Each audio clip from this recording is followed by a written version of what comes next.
एक छोटा सा प्राणी उत्सव की टोपी पहने हुए बेकरी के बाहर रुकता है।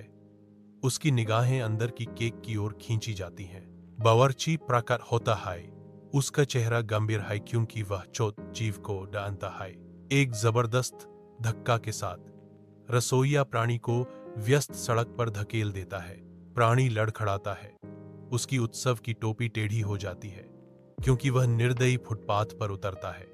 सड़क पर अकेला प्राणी के कंधे निराशा से झुक जाते हैं।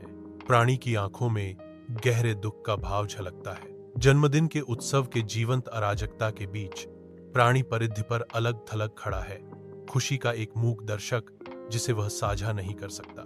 गुब्बारे हवा में नाचते हैं जो उस हल्केपन की उपहासपूर्ण याद दिलाते हैं जिसे प्राणी बेतहाशा तलाशता है लेकिन पकड़ नहीं पाता।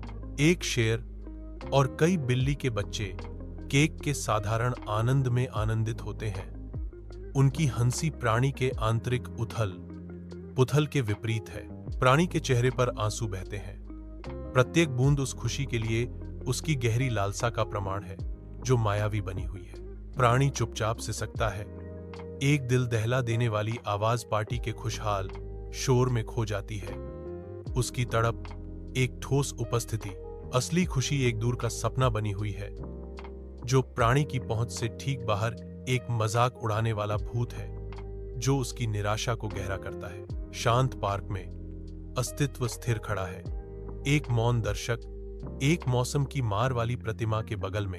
अचानक प्रेरणा की एक चिंगारी प्राणी के भीतर प्रज्वलित होती है जो एक परिवर्तनकारी खोज को गति प्रदान करती है। अपनी दृष्टि से प्रेरित होकर अस्तित्व सफेद पेंट और एक छोटे दर्पण की तलाश शुरू करता है।